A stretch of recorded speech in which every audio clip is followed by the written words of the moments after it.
Hello students, welcome you all in the lecture series of strength of material. Till now we have discussed what is load, what is mechanics, what is strength of material.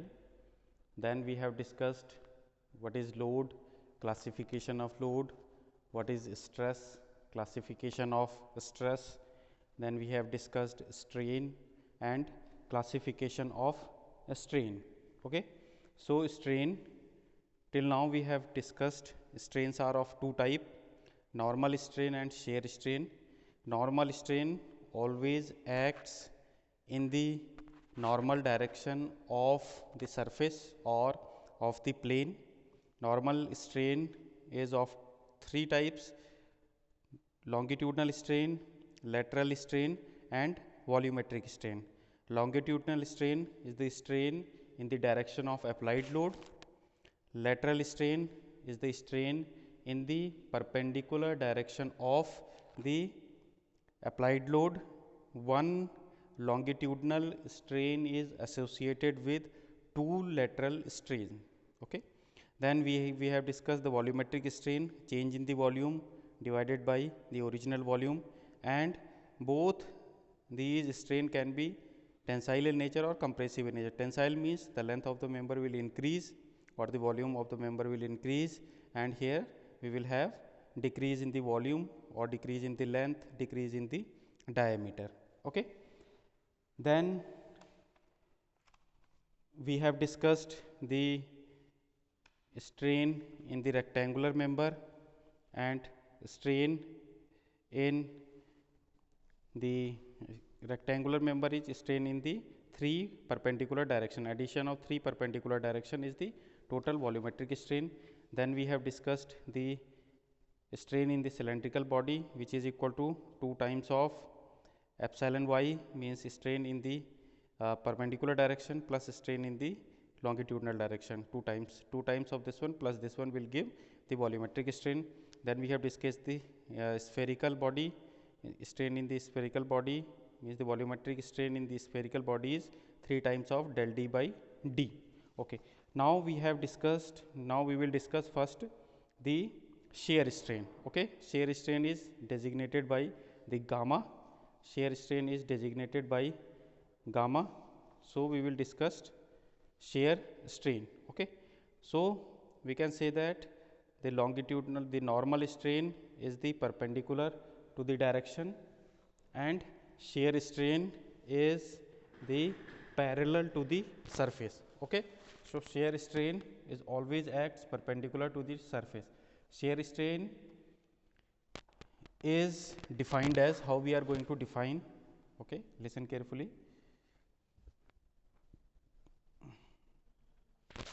Shear strain is defined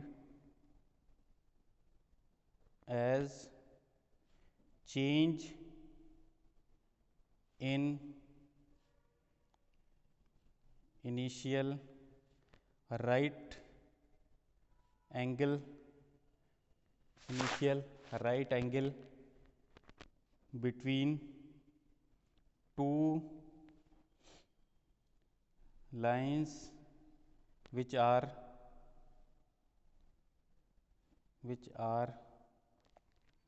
parallel to x and y axis respectively. Okay. So by this manner we can define the shear strain. Okay. So we can say that, let's say we have a body, and on this body the shear stresses are acting. So shear stresses, let's say this surface we are taking, shear stress always acts always acts parallel to the surface. So this is the surface and shear stress is acting, let's say this one is tau y x, always acts parallel to the surface. Due to action of this shear stress, the shape of the body will change. Okay. So it will, this is the deformable body. Here we have the rigid connection. So by the application of shear stress, the body will deform, and the deformation will take like that. Okay.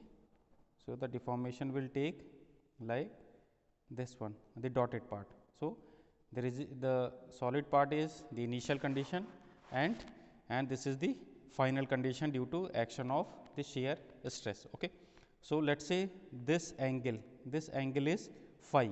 According to the definition, shear strain is defined as the change in the initial right angle. So this is the initial right angle, and there is change in the initial right angle by phi. Okay.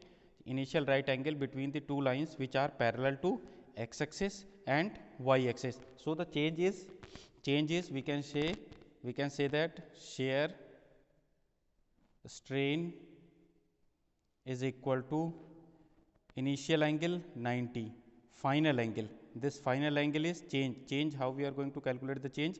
The initial value minus final value, minus 90 minus phi.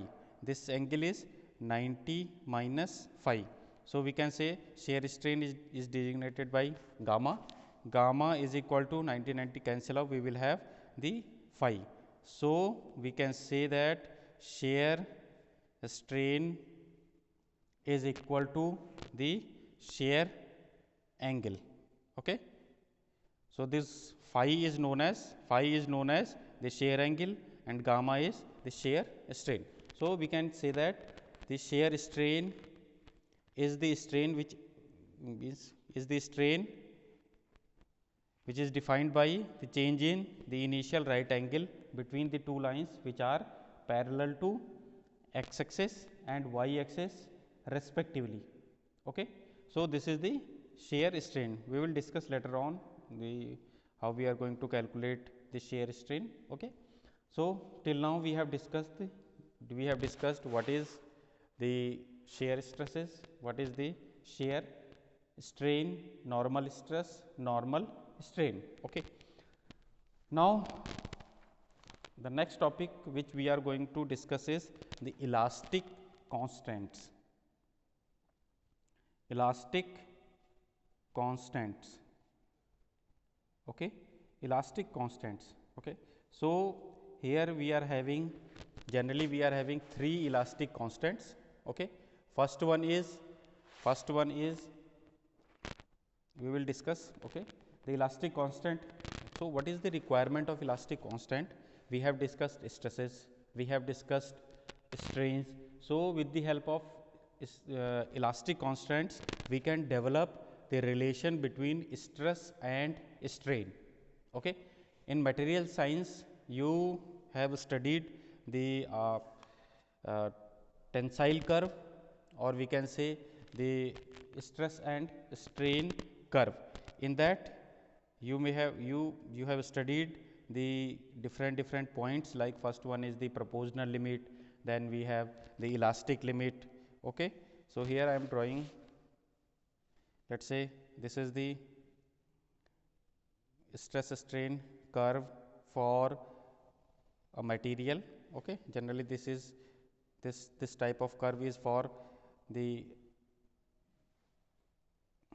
on the y axis we have stress, on the x axis we have strain. This is for the, let us say, the mild steel. Okay. So here we are having different points. This is the elastic, this is the proportional limit, then we have elastic limit, then we have upper yield point, then we have lower yield point. After this one we have ultimate strength, and this is the breaking point. So with the help of this curve, we can say that up to proportional limit, stress is directly proportional to strain. Okay. So first elastic constants we are introducing. So the function of elastic constant is to develop relation between stress and strain. Okay. So first elastic constant is the Young's modulus. Young's modulus. Okay. Or this is also known as the modulus of, sometimes it is also called modulus of elasticity. modulus of elasticity, Young's modulus or modulus of elasticity. Okay. So, this Young's modulus or modulus of elasticity, which is designated by E, can develop the relation between stress and strain in the normal condition. So, we can say up to elastic limit sigma normal, means normal stress is directly proportional to normal strain. So, this is the Hooke's law. According to Hooke's law, up to proportional limit stress is directly proportional to strain, and this is nothing but a straight line, okay, from point A to point B, point O to point A. Okay. This proportionality sign we can remove. Sigma normal is equal to E into strain. Sigma normal is equal to E into strain. Okay. So, from here we can calculate this is the sigma upon epsilon, or we can say this is the normal ratio of normal stress to normal strain, normal stress to normal strain. Okay. Simply, if we have a element, okay, like this element, and we have applied normal stresses, due to normal stresses, first point we will raise the proportional limit up to means up to proportional limit stress is directly proportional to strain. Okay. So, this is this modulus of elasticity or Young's modulus is valid up to point A, or we can say the up to proportional limit. Okay.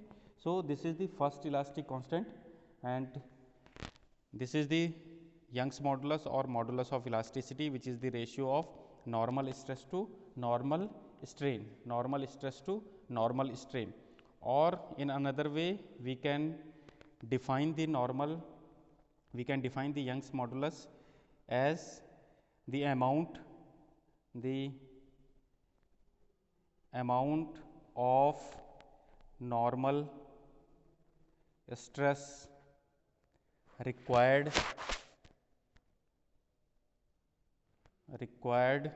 to cause unit longitudinal strain. Okay. So, unit longitudinal strain means we can say that sigma is equal to E into epsilon. Okay. This sigma, the unit of sigma is stress. The unit of stress can be megapascal or pascal, and strain is unitless. So, we can say that the E is the amount, E is defined as the amount of stress required to cause unit longitudinal strain, means for epsilon equal to 1, E is equal to sigma. Okay. E is equal to sigma. What is the unit of sigma? Sigma is, let us say, megapascal. So, the megapascal or pascal will be the unit of Young's modulus or modulus of elasticity. Okay. Here we can also say that if this is equal to 1 and this one was delta L by L, delta L by L is equal to 1, delta L is change in the length by original length equal to 1. Okay. Or we can say that delta L is equal to L. Okay. And this delta L is, this is the initial value. Okay. This is the initial value, and delta L is change in the length final value minus initial value equal to Li. So, we can say Lf is equal to 2 times of Li, means for unit longitudinal strain, the length of the member should be double. Okay. So, we will apply forces in such a way that it will double the length of the member. Okay. Simply change in the length, if change in the length is L, initial length L, then this one will be equal to 1. If change in the length L means the final value of length will be 2 times of the initial length. Okay. So, here we can also say that the one point is also very important here in case of Young's modulus. One point is more important, that is the material is said to be a material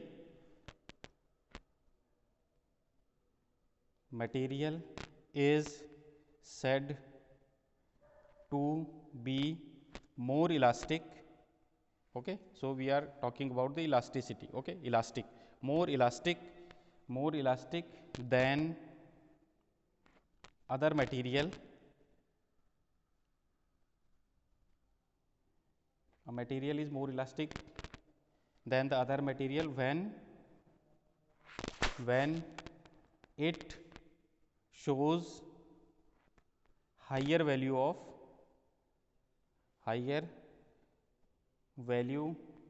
of Young's modulus. Young's modulus means a material is said to be more elastic. When elastic means a material is said to be more elastic than the other material when it exhibits the higher value of Young's modulus. Okay, let's say for example, E for rubber is around 10 gigapascal, and E for steel, okay, or mild steel, we can say it is around 200 gigapascal. So we can say that from here we can say that the mild steel is having higher value of elastic, higher value of Young's modulus as compared to rubber. So we can say that mild steel is more elastic than the rubber. Okay, mild steel is more elastic than the rubber.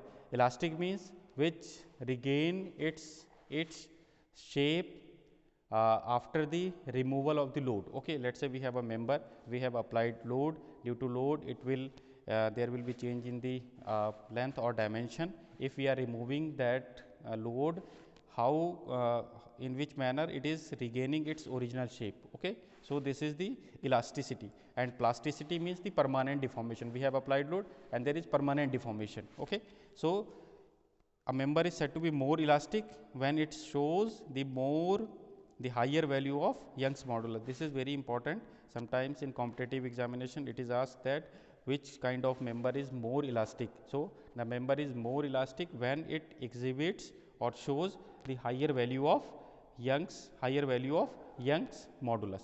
Okay, so this is for the first elastic constant. So we have the first elastic constant is E. Okay, now the second elastic constant. The second elastic constant is the shear modulus. As we have the modulus of elasticity, in the same manner we have second elastic constant is the shear modulus, or this is also known as modulus of rigidity. Okay, the first one was the Young's modulus and modulus of elasticity. Second one is the shear modulus and modulus of rigidity. This is designated by G. Okay, in the same manner as we have defined the modulus of elasticity, stress is directly proportional to strain up to proportional limit. Here we can say that the shear stress up to proportional limit, shear stress is directly proportional to shear strain as the normal strain, and we can say that tau is equal to G into gamma. So G will be equal to tau divided by gamma, and tau was the shear stress divided by shear strain. Shear stress by shear strain is known as the modulus of rigidity or modulus or the shear modulus. Shear modulus means due to application of shear stress we will have shear strain up to proportional limit. Shear stress is directly proportional to shear strain. We have removed the proportional sign with equal to G into gamma. So G will be equal to tau divided by gamma. Okay, so this is the value of second elastic constant. Now the third elastic constant, which is also very important, it is the bulk modulus. Bulk modulus is designated by K.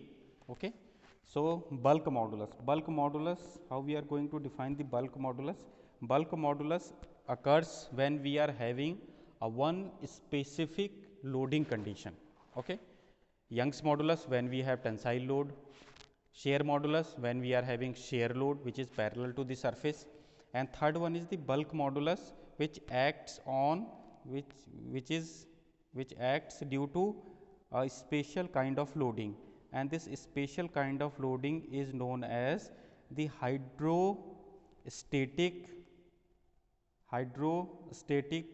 state of stress. Hydrostatic state of stress. Okay.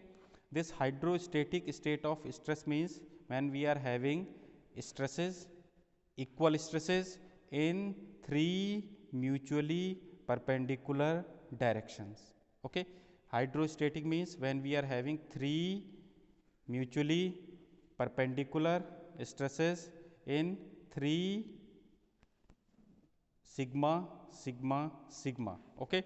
Three equal stresses and they are mutually perpendicular to each other. Okay. So this stress is acting on the x direction, in the x direction, this is acting on the y direction, and this is acting on the z direction. So this kind of loading is known as hydrostatic state of stresses. Hydrostatic state of stresses. Okay. So due to hydrostatic state of stresses, what will happen? Okay. If we have a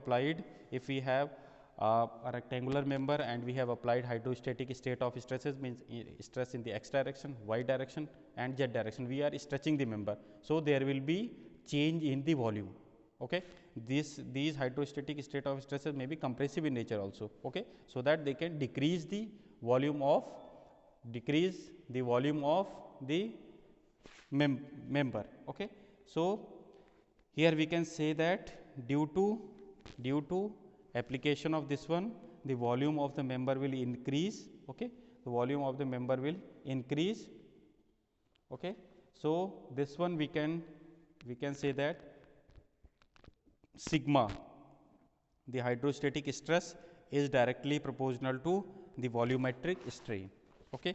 And this proportional sign is eliminated by k, and which is equal to sigma is equal to k into epsilon v, and epsilon v is the change in the volume. Okay. This sigma is not a normal stress, this is the hydrostatic stress. Okay. Hydrostatic stress means equal amount of stress is acting in the three mutually perpendicular directions. Okay. So this sigma we can write sigma is equal to k, change in the volume, volumetric strain, change in the volume by the initial volume, change in the volume by initial volume. Okay. So this is the value of k. Okay. So we can calculate the value of k. K will be equal to sigma v divided by del v. Okay. With respect to time we will study the application of these elastic constants. So the first elastic constant E, second one G, third one K. Okay. These are the main elastic constants. One more constant is very much important. Okay. Which is known as the Poisson's ratio, Poisson's ratio. Okay. This constant is also very much important. Poisson's ratio is designated by mu. Okay. So how we are going to define the Poisson's ratio? Poisson's ratio, okay, let's say we have a member and we have applied a longitudinal stresses on this member and or longitudinal load in this member. So due to longitudinal load, the length of the member will increase, but the diameter, cross sectional dimension of the member will decrease. So with the help of Poisson's ratio, we can have a relation between lateral strain and longitudinal strain. Okay. Longitudinal strain means the strain which are in the direction of applied load. Okay. So here I will draw the diagram. Let's say we are having uniaxial loading. Uniaxial loading means only loadings are only in one direction, uniaxial. Okay. Let's say P, we have applied load. Due to application of P, length of the member will increase. Length of the member will increase, but the diameter of the member will decrease. Length of the member, let's say the final length is LF, okay, here to here, and this is the L, initial length.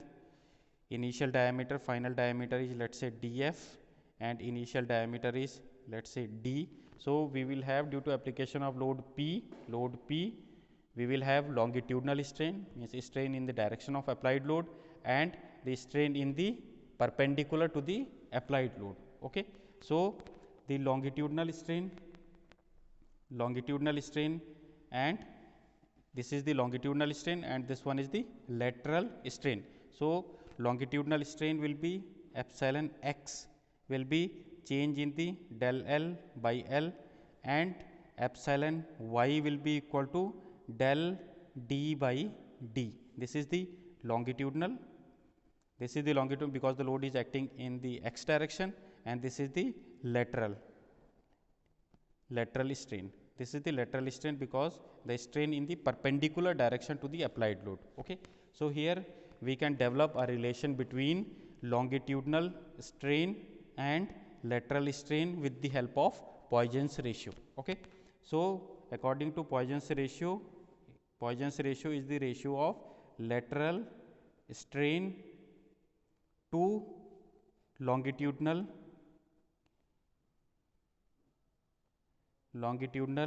strain.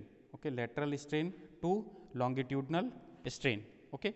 When we are having tensile load, this longitudinal strain will positive in nature, and this lateral strain will be negative in nature because the final dimension is decreasing. So we can say that it is the modulus of, okay, here will be negative, and this is the modulus of the ratio of lateral strain to longitudinal strain, or we can write this is epsilon y divided by epsilon x, or we can write epsilon z to epsilon x modulus of, because this lateral strain, I have already discussed that lateral strain, one lateral strain is associated with one longitudinal strain is associated with two lateral strain. Okay. Two lateral strain means if we have applied load in the x direction, then y dimension will also decrease and z dimension can also decrease. So the effect of load P in the x direction, will be in the y direction also and in the z direction also. Okay. So this is the Poisson's ratio. With the help of Poisson's ratio, we can develop a relation between lateral strain to longitudinal strain. There are some values of mu. Mu for cork is 0. Mu for cork is 0. Cork is the material which is having mu equal to 0, means Poisson's ratio equal to 0. 0 means there are changes in the x direction, but there are no changes in the perpendicular direction. For mu for concrete is around 0.1 to 0.2. Mu for metal is maybe 1/4 to 1/3. Mu for rubber is around 0.5. Okay. And this is perfectly plastic. Okay. So this value I have asked in several exams. What is the value of mu? What is the value of mu for rubber, or what is the value of mu for perfectly elastic material? In the competitive examination, this question was asked. Okay. So this is it for the elastic constants. So we are having, generally we are having 3, or we can say we can have mu also. There are 4 elastic constant. E is the Young's modulus, G is the shear modulus or modulus of rigidity, this is modulus of elasticity, this is bulk modulus. Bulk modulus came into picture when we are having comes into the picture when we are having hydrostatic state of stress. Okay, be careful. And fourth one is the mu. Mu is the ratio of lateral strain to longitudinal strain. Okay, lateral strain to longitudinal strain. Okay, and we are having some relations for these 4 elastic constants. So these relations you have to remember that. Okay, first relation is E is equal to 2g 1 plus mu. Okay, and E is equal to 3k 1 minus 2 mu, and E is equal to 9kg divided by 3k plus g. Okay, so these are the relations between the elastic constants. Okay, E is equal to 2g 1 plus mu, E is equal to 3k 1 minus 2 mu, E is equal to 9 kg divided by 3k plus g. Okay, so these relations you have to remember. If we are having any two values, okay, any two values, total we are having 4 values, total we are having 4 constant E, g, mu and k, total we are having 4 elastic constants. Okay, E, g, mu, k. But if we have the value of 2 elastic constants, then we can calculate the value of others. Okay, let's say we are having Eg. If we are having Eg, then we can calculate mu. If now we have mu, we have E, we can calculate k. So with the help of 2 elastic constants, minimum 2 elastic constants are required. Okay, and the value of these elastic constants can be positive. The value of these can be positive, can be 0, but cannot be negative. Okay, so this is it for today. Thank you.